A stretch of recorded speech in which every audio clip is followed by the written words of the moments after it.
আসসালামু আলাইকুম সুপ্রিয় শিক্ষার্থী বন্ধুরা, আশা করি সবাই ভালো আছো। ক্যাম্বিয়ান কলেজের ভার্চুয়াল ক্লাসে তোমাদের সবাইকে স্বাগত।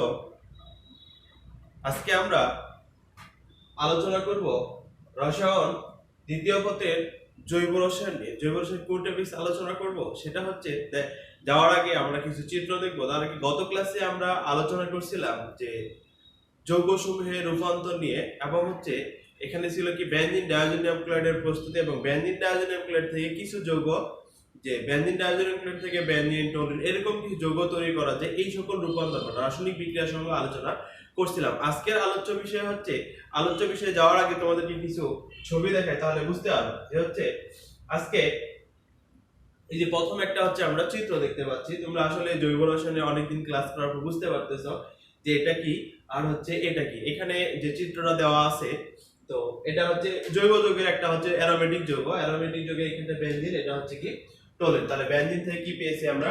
টলুইন পেয়েছি। এবার আরেকটা যৌগ দেখি, যেখানে হচ্ছে দেওয়া আছে বেনজিন থেকে আবার কি দেওয়া আছে? ফেনল দেওয়া আছে।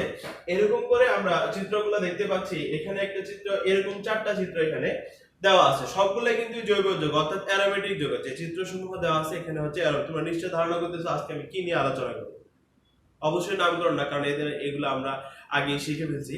তো আজকের আলোচ্য বিষয় হচ্ছে কতিপয় যৌগের পারস্পরিক রূপান্তর। যেমন আমরা প্রথম চিত্রটা দেখছিলাম, বেনজিন থেকে কি পেয়েছিলাম? টলুইন। আবার টলুইন থেকে কিভাবে বেনজিন পাবো সেগুলো নিয়ে আলোচনা করব। পাঠ শেষে আমরা যা শিখতে পারবো সেটা হচ্ছে বেনজিন থেকে টলুইন কিভাবে রূপান্তর করতে পারি সেটা হচ্ছে বলতে পারবে, এবং হচ্ছে ফেনলের টলুইনের রূপান্তর বলতে পারবে, ফেনলের পারস্পরিক রূপান্তরটা বলতে পারবে, এবং হচ্ছে অ্যানিলিন এবং হচ্ছে বেনজোইক অ্যাসিড। এই যে চারটা এখানে রূপান্তর দেওয়া আছে, যেটা বেনজিন থেকে টলুইন, বেনজিন থেকে ফেনল, বেনজিন থেকে অ্যানিলিন, বেনজিন থেকে বেনজোইক অ্যাসিড, আবার বেনজোইক অ্যাসিড থেকে বেনজিন, এরকম করে পারস্পরিক রূপান্তরগুলো আমরা আজকে আলোচনা করব। তাহলে আজকে আমরা যে টপিক, যে অ্যারোমেটিক যৌগসমূহের আলোচনা করতেছি, তাহলে আমরা আলোচনায় চলে যাই। তাহলে এগুলো বলতে পারবে। তো আজকে আলোচনায় গিয়ে আমরা কতিপয় যৌগের পারস্পরিক রূপান্তর থেকে প্রথমে আলোচনা করব বেনজিন থেকে কিভাবে টলুইন তৈরি করা যায়। তাহলে প্রথম স্টেপটা হচ্ছে কি বেনজিন থেকে টলুইন। এক নাম্বার, বেনজিন থেকে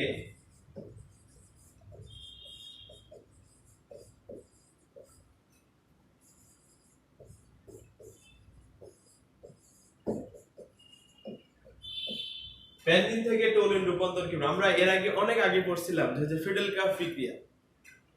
একটা আছে অ্যালকাইলেশন, একটা হচ্ছে অ্যাসাইলেশন। ফিডেল-কাপ বিক্রিয়া এখানে ছিল যে হচ্ছে বেনজিনকে অনাদ্র অ্যালুমিনিয়াম ক্লোরাইডের উপস্থিতিতে, বেনজিনকে অনাদ্র অ্যালুমিনিয়াম ক্লোরাইডের উপস্থিতিতে অ্যালকাইল হ্যালাইড, এই হচ্ছে অ্যালকাইল হ্যালাইড, এটা হচ্ছে বেনজিন, এটা হচ্ছে অনাদ্র অ্যালুমিনিয়াম ক্লোরাইডের উপস্থিতিতে, অ্যালুমিনিয়াম ক্লোরাইড এর উপস্থিতিতে বিক্রিয়াটা করলে কি উৎপন্ন হবে? এখান থেকে একটা হাইড্রোজেন কি হচ্ছে এখানে প্রতিস্থাপী, ফলে কি উৎপন্ন হবে? টলুইন উৎপন্ন করবে।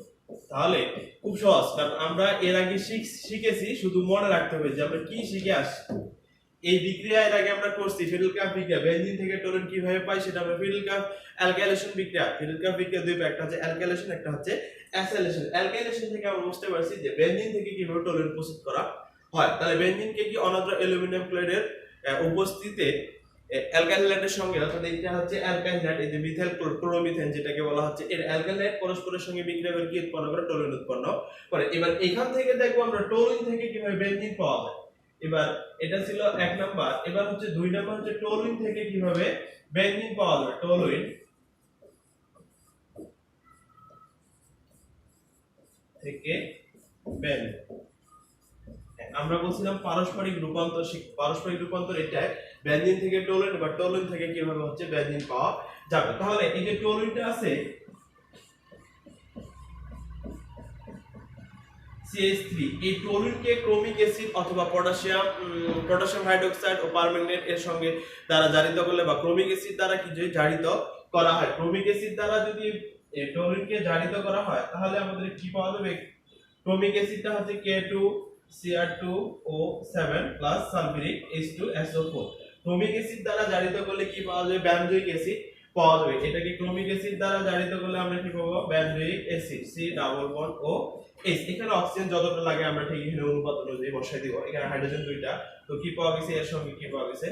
পানি। তাহলে অক্সিজেন ছিল কয়টা? তিনটা। তাহলে টলুইনটা ক্রোমিক অ্যাসিড দ্বারা জারিত হয়ে কি উৎপন্ন করছে বেনজোইক। এই বেনজোইক অ্যাসিডকে সোডা ল্যাম্প সহ উত্তপ্ত করলে বেনজোইক অ্যাসিডটাকে সোডা ল্যাম্প সহ উত্তপ্ত করলে কি পাওয়া যায় বেনজিন পাওয়া যাবে। যেমন এটাকে যদি আমরা সোডা ল্যাম্প সোডিয়াম হাইড্রোক্সাইডের সঙ্গে বিক্রিয়া করি তাহলে কি পাওয়া এখান থেকে হাইড্রোজেন সোডিয়াম সোডিয়াম বেনজোইট এটাকে বলা হচ্ছে সোডিয়াম বেনজোইট। এই সোডিয়াম বেনজোইটকে আবার সোডা ল্যাম্প সহ সোডিয়াম হাইড্রোক্সাইড প্লাস চুনের পানি এটাকে বলা হচ্ছে সোডা লাইম। সোডিয়াম হাইড্রোক্সাইডকে চুনের দ্রবণে যে বিক্রিয়া করে এটাকে বলে সোডা লাইম। এই সোডিয়াম হাইড্রোক্সাইডকে আমরা সোডিয়াম বেনজোইটকে সোডা লাইম সহ উত্তপ্ত করলে কি উৎপন্ন করবে এটা বিয়োজিত হয় এখানে একটা বেনজিন চক্র পাওয়া যাবে প্লাস হচ্ছে N2CO3 সোডিয়াম কার্বনেট। তাহলে এই যে যৌগটা এটা আমরা ডাইরেক্ট ক্রোমিক অ্যাসিড দ্বারা জারিত করার পরে কি পাওয়া যায় বেনজোইক অ্যাসিড। বেনজোইক অ্যাসিডকে সরাসরি আমরা এখান থেকে এই বিক্রিয়াটা লিখতে পারবো, কিন্তু আমি মানে বোঝানোর সাথে এখানে সোডা লাইম বেনজোইক অ্যাসিডকে প্রথমে সোডিয়ামের সঙ্গে বিক্রিয়া করছে, এখানে আমরা এটা না দিলেও হবে।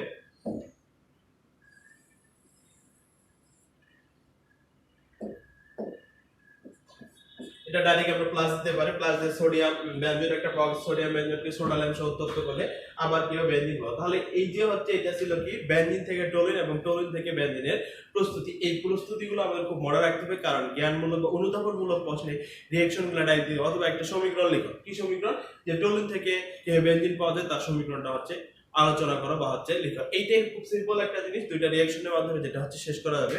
কথাগুলো তোমরা নিজের ভাষায় লিখবা। যেমন এখানে যেটা দেওয়া আছে অনাদ্র অ্যালুমিনিয়াম ক্লোরাইডে বেনজিন অ্যালকোহল বা ক্লোরো মিথেনের সঙ্গে বিক্রিয়া করে কি উৎপন্ন করে টলুইন উৎপন্ন করে। এখন আমরা আলোচনা করব ফেনল থেকে। এবার বেনজিন থেকে কি পেলাম আমরা টলুইন পেয়েছি। এবার আলোচনা করব বেনজিন থেকে কিভাবে ফেনল পাওয়া যায়। তাহলে বেনজিন থেকে ফেনল প্রস্তুত করতে হলে কি করতে হবে আমরা সেটা আগে দেখে নিই। তাহলে হচ্ছে 2 নাম্বার বেনজিন থেকে ফেনল। বেনজিন থেকে ফেনল এই যে হচ্ছে বেনজিনটাকে কি করতে হবে বেনজিনকে ক্লোরিনেশন বিক্রিয়া করতে হবে। অনাদ্র অ্যালুমিনিয়ামকে হ্যালোজেন সংযোগ বেনজিনের সঙ্গে কি করতে হবে হ্যালোজেন সংযোগ অ্যালুমিনিয়াম ক্লোরাইড উপস্থিত। এই বিক্রিয়া করলে কি উৎপন্ন পাওয়া যাবে এখানে ক্লোরোবেনজিন পাওয়া যাবে। ক্লোরোবেনজিন পাওয়া যাবে। এই ক্লোরোবেনজিনকে আবার সোডিয়াম হাইড্রোক্সাইড ক্ষারের সঙ্গে বিক্রিয়া করলে কি পাওয়া যাবে সোডিয়াম ফিনেট পাওয়া যাবে। এটাকে বিক্রিয়া করলে ক্লোরিনটা চলে আসলে এখানে কি পাওয়া যাবে HCl। এখন সোডিয়াম ফিনেট এখানে যেটা পাওয়া গেছে সোডিয়াম ফিনেট ও এই সোডিয়াম ফিনেটকে HCl সহ জলীয় দ্রবণে জারিত করলে সোডিয়াম ফিনেটকে জলীয় HCl এর সহযোগে উত্তপ্ত করলে পানির দ্রবণের সঙ্গে এখানে হচ্ছে পানি H2 ও এটার সঙ্গে বিক্রিয়া করলে কি এখানকার সোডিয়াম আর ক্লোরিন মিলে হবে সোডিয়াম ক্লোরাইড আর OH টা এখানে চলে যাবে। OH টা চলে গেলে এখান থেকে পাওয়া যাবে আমাদের হচ্ছে ফেনল। এই যে হচ্ছে আমরা কি পেয়েছি ফেনল পেয়েছি। এই যে আমরা দেখলাম এটা হচ্ছে আমাদের ফেনল। তাহলে কি হবে যে বেনজিনের সঙ্গে ক্লোরিনেশন বিক্রিয়া ক্লোরিন সংযোজন বিক্রিয়াটা করলে আমরা কি পাবো ক্লোরোবেনজিনটাকে ক্ষারের সঙ্গে বিক্রিয়া করলে সোডিয়াম ফিনেট পাবো। সোডিয়াম ফিনেটটাকে জলীয় HCl সহ উত্তপ্ত করলে কি পাওয়া যাবে আমাদের ফেনল পাওয়া যাবে। তাহলে এই যে চিত্রটা আছে খুব সহজ, এটা এর আগে আমরা করছি এই বিক্রিয়াটা, এটা ফেনল। এবারে আমরা আলোচনা করব ফেনল থেকে কিভাবে বেনজিন পাওয়া যায়। খুব সিম্পল একটা 2 নাম্বার, এটা ছিল 1 নাম্বার, এটা হচ্ছে 2। ফেনল থেকে বেনজিন, ফেনল থেকে বেনজিন খুব এটা আবার সিম্পল। যেমন হচ্ছে ফেনলকে জিঙ্ক সহ পাতন করলে ফেনলকে হচ্ছে কালারটা চেঞ্জ হয়ে গেছে জিঙ্ক সহ এই যে জিঙ্ক সহযোগে যদি পাতন করা হয় জিঙ্ক সহযোগে এটাকে হচ্ছে উত্তপ্ত করলে আমরা কি পাবো বেনজিন পাবো ডাইরেক্ট। এটা খুব সহজ একটা বিক্রিয়া।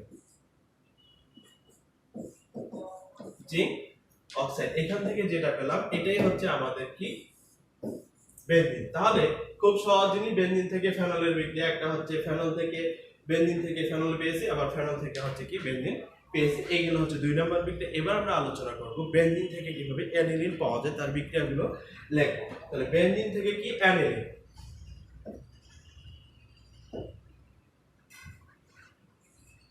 3 নাম্বার 3 এর 1।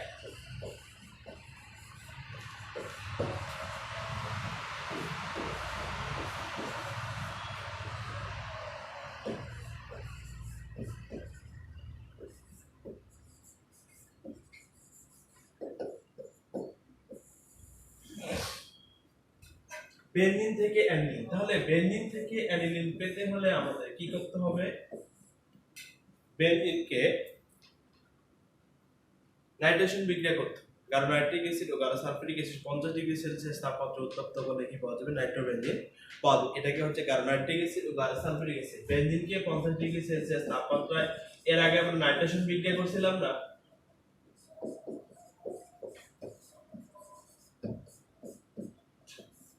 এই 50 ডিগ্রি সেলসিয়াস তাপমাত্রায় বেনজিনকে নাইট্রিক অ্যাসিড ও সালফিউরিক অ্যাসিডের সঙ্গে বিক্রিয়া করলে কি পাওয়া যাবে? নাইট্রোবেনজিন পাওয়া যাবে। এইটা কি পাওয়া গেছে আমাদের?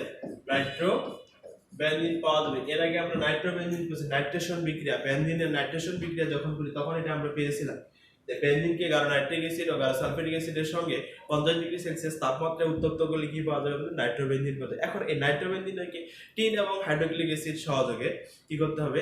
জারিত করলে, টিন এবং হাইড্রোক্লোরিক দ্বারা জারিত করলে, বিজারিত করলে কি এই দ্বারা হচ্ছে বিজারিত হাইড্রোজেন, এটা কার উপস্থিত? জি টিন এস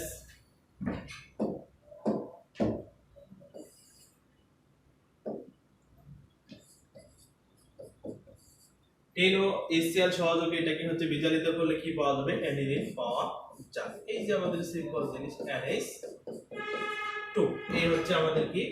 অ্যানিলিন। বিক্রিয়াগুলো খুব সহজ, আমরা প্রতিটা বিক্রিয়া এর আগে করছি যে জৈব রসায়নে অনেক বড় অধ্যায়, প্রথম থেকে যে আলোচনাগুলো করা হয়েছে এই আলোচনাগুলো এখন আমাদের চলে আসে। যেমন দেখো আমরা করছিলাম বেনজিনের নাইট্রেশন বিক্রিয়া, বেনজিন যখন নাইট্রেশন বিক্রিয়া করলে নাইট্রোজেন সংযোজন বিক্রিয়া যেটা ছিল, নাইট্রেশন বিক্রিয়া করলে আমরা কি পেয়েছিলাম? নাইট্রোবেনজিন। এখন নাইট্রোবেনজিনকে টিন এবং হাইড্রোক্লোরিক অ্যাসিড সহযোগে বিজারিত কি পাওয়া যাবে? অ্যানিলিন পাওয়া গেছে। এবার আমরা আলোচনা করব 2 নাম্বার অ্যানিলিন থেকে বেনজিন।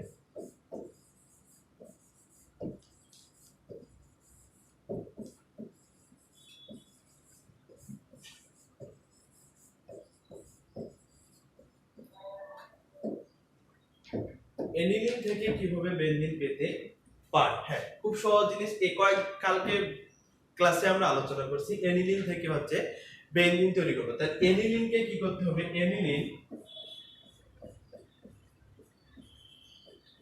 NH2 নাইট্রাস অ্যাসিডের সঙ্গে বিক্রিয়া। অ্যানিলিনটা কি করবে? সোডিয়াম নাইট্রাস প্লাস, এই অ্যানিলিন বিক্রিয়াটা হচ্ছে কি নিম্ন তাপমাত্রায় যে বিক্রিয়াটা করছিল, যেটা হচ্ছে কি যে অ্যানিলিনটা হচ্ছে সোডিয়াম নাইট্রাস ও কার সঙ্গে বিক্রিয়া করছে? HCl এর সঙ্গে। এটা হচ্ছে এই মিশ্রণটাকে নিম্ন তাপমাত্রায় 0 থেকে 5 ডিগ্রি সেলসিয়াস তাপমাত্রায় বিক্রিয়া করলে, অর্থাৎ অ্যানিলিন নাইট্রাস অ্যাসিডের সঙ্গে বিক্রিয়া করলে কি উৎপন্ন করবে? বেনজিন ডাইওজিনিয়াম ক্লোরাইড উৎপন্ন করবে। এই হচ্ছে কি বেনজিন N2Cl, N2Cl, অর্থাৎ এটা হচ্ছে নিম্ন তাপমাত্রায় 0 থেকে কত 5 ডিগ্রি সেলসিয়াস তাপমাত্রায় নিম্ন তাপমাত্রায় সোডিয়াম নাইট্রাস ও HCl এর সহযোগে বিক্রিয়াটা করলে কি, অথবা অ্যানিলিন নাইট্রাস এর সঙ্গে বিক্রিয়া করলে কি বেনজিন ডাইওজিনিয়াম ক্লোরাইড উৎপন্ন হবে। এখন এই বেনজিন ডাইওজিনিয়াম ক্লোরাইড হাইপোফসফরাসের সহ জলীয় দ্রবণে বিক্রিয়া করলে কি পাওয়া যাবে? আমাদের বেনজিন বেনজিন পাওয়া যাবে। এটাকে আমার হচ্ছে কি যে হচ্ছে H3PO2 পানি, অর্থাৎ বেনজিন ডাইওজিনিয়াম ক্লোরাইডকে হাইপোফসফরাস সহ পানির দ্রবণে হচ্ছে কি যোগ করে বিক্রিয়া করলে এখান থেকে কি পাওয়া যাবে? এই যে সোডিয়াম বেনজিন ডাইওজিনিয়াম ক্লোরাইড থেকে আমরা কি পাবো? বেনজিন পাবো। কারণ গত ক্লাসে আমরা আলোচনা করেছিলাম বেনজিন ডাইওজিনিয়াম ক্লোরাইড থেকে কিভাবে আমরা বেনজিন পাবো। প্রথম যে রিঅ্যাকশনটা কালকে গত লেকচারে যে প্রথম সমীকরণটা করা হয়েছিল সেটাই ছিল হচ্ছে আমাদের কি বেনজিন ডাইওজিনিয়াম ক্লোরাইড থেকে বেনজিনের প্রস্তুতিতে। বেনজিন ডাইওজিনিয়াম ক্লোরাইড থেকে বেনজিনের প্রস্তুত করতে গেলে হাইপোফসফরাসের সঙ্গে জলীয় দ্রবণে বিক্রিয়া করলে কি পাওয়া যাবে? বেনজিন পাওয়া যাবে। এই ছিল আমাদের 4 নাম্বার, এটা হচ্ছে কত? 3 নাম্বার রিঅ্যাকশন। তাহলে এটা পেলাম বেনজিন, এটা পেলাম হচ্ছে অ্যানিলিন। তাহলে বেনজিন থেকে অ্যানিলিন, এবার অ্যানিলিন থেকে কি পেয়েছি আমরা? বেনজিন পেয়েছি। খুব সহজ একটা জিনিস ছিল। নেক্সট আলোচনা করব আমরা হচ্ছে বেনজিন থেকে কিভাবে বেনজোইক অ্যাসিড পাওয়া যায়। বেনজিন থেকে কিভাবে বেনজোইক অ্যাসিড, 4 নাম্বার।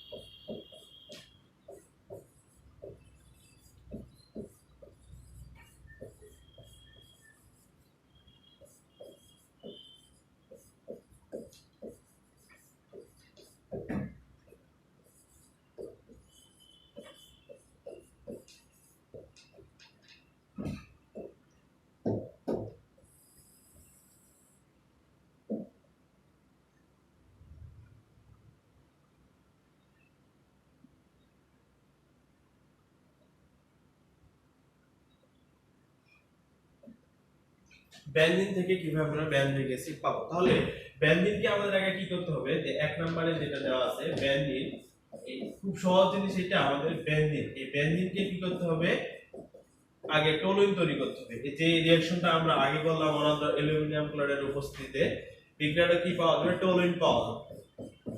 পি পাওয়া গেল CH3। এই টলুইনকে ক্রোমিক অ্যাসিড দ্বারা জারিত করলে, ক্রোমিক অ্যাসিডটা বুঝতে পেরেছেন কি এটা বলতেছি, chromic acid potassium dichromate K2Cr2O7, potassium dichromate plus sulphuric অ্যাসিডটাকে বলা হচ্ছে ক্রোমিক অ্যাসিড। এটা দ্বারা জারিত করলে কি পাওয়া যাবে আমাদের, বেনজয়িক অ্যাসিড CH3 H। তাহলে এখানে কি পাবো, H2O।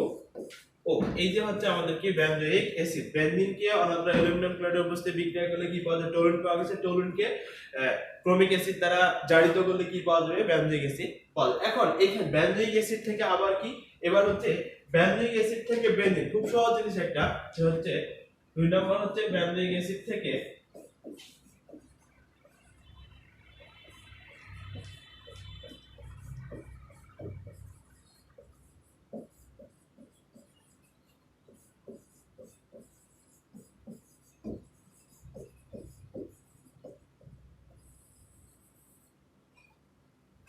এই যে আমাদের কি ছিল, এটাকে বেনজয়িক অ্যাসিড। বেনজয়িক অ্যাসিডকে সোডা লাইম সহ উত্তপ্ত করলে কি সোডিয়াম বেনজয়েট পাওয়া যায়। এই বেনজয়িক অ্যাসিডকে সোডিয়াম হাইড্রোক্সাইডের সঙ্গে সোডিয়াম হাইড্রোক্সাইডের সঙ্গে বিক্রিয়া করলে কি সোডিয়াম বেনজয়েট পাওয়া যাবে। এটা হচ্ছে কি সোডিয়াম বেনজয়েট। এই সোডিয়াম বেনজয়েটকে সোডা লাইম সহ বিক্রিয়া করলে, এই সোডিয়াম বেনজয়েটকে আবার সোডা লাইম সহ বিক্রিয়া করলে কি পাওয়া যাবে, একটা হচ্ছে বেনজিন পাওয়া যাবে, আর একটা কি পাওয়া যাবে, Na2CO3 সোডিয়াম কার্বনেট পাওয়া যাবে। তাহলে আমরা এই যে বিক্রিয়াগুলো দেখলাম এগুলো খুব সহজ। আমাদের আরো দু একটা রিঅ্যাকশন আছে, সবগুলো রিঅ্যাকশন এখানে ক্লাসে করানো সম্ভব না। আমি যতগুলো যেগুলো কঠিন ছিল সেগুলো দেখাই দিয়েছি, বাকিগুলো তোমরা হচ্ছে বাসায় করে নেবে। কোনো সহজ, আমরা হচ্ছে সবচেয়ে সহজ আমরা যে রিঅ্যাকশনগুলো এর আগে করছি এগুলাই শুধু আমরা এখন দেখতেছি প্রসেস নিয়ে। কতিপয় যোগে কিছু কিছু আছে যেগুলো খুব ইম্পর্টেন্ট, সেগুলো নিচের দিকে শেষের দিকে দেওয়া আছে, যেগুলো আমরা এখন করতেছি। তাহলে আমরা আজকে যেটা শিখলাম, বেনজিন থেকে যে রূপান্তরগুলো শিখলাম সেগুলো হচ্ছে বেনজিন থেকে প্রথমে আমরা আলোচনা করলাম টলুইনের, এবং পরবর্তীতে আলোচনা করছি ফেনলের, পরবর্তী আলোচনা করছি অ্যানিলিন, এবং নেক্সটে সবশেষে আলোচনা করা হচ্ছে বেনজয়িক অ্যাসিড। তোমরা এই রিঅ্যাকশনগুলো খুব ভালো করে পড়াশোনা করতে হবে, এবং রিঅ্যাকশনগুলো যেন যে কোনো মুহূর্তে যে কোনো সময় আমরা বলতে পারি। এগুলো কয়েক ভাষায় বেশি করে লিখতে হবে। এই রিঅ্যাকশনগুলো যত বেশি লিখবে, যে যত বেশি প্র্যাকটিস করবে, তার হচ্ছে তত মনে থাকবে এবং পরীক্ষায় লেখাটা খুব সহজ হয়ে যাবে। তাহলে এই রিঅ্যাকশনগুলো ভাষায় খুব ভালো করে পড়বে, যাতে কোনো প্রকার সমস্যা না হয়। তাহলে আজকের ক্লাসে যতটুকু আলোচনা করলাম, তো আজকে তোমরা বাসা থেকে যে কাজটা করে নেবে সেটা হচ্ছে যে যৌগ সমূহের পারস্পরিক রূপান্তর, এগুলো হচ্ছে ব্যাখ্যা আমাকে করে দেবে, যে পারস্পরিক রূপান্তর সমূহ কিভাবে করা যায়। এই ব্যাখ্যাগুলো আমাকে করে তোমরা সাবমিট করবে, বা হচ্ছে কারো কোনো সমস্যা হলে আমাকে জিজ্ঞাসা করতে পারো। তো আজকের ক্লাস এই পর্যন্ত। তো এতক্ষণ আমার সঙ্গে ক্লাসে থাকার জন্য সবাইকে অসংখ্য ধন্যবাদ। সবাই ভালো থাকো, সুস্থ থাকো। এই পর্যন্তই, খোদা হাফেজ।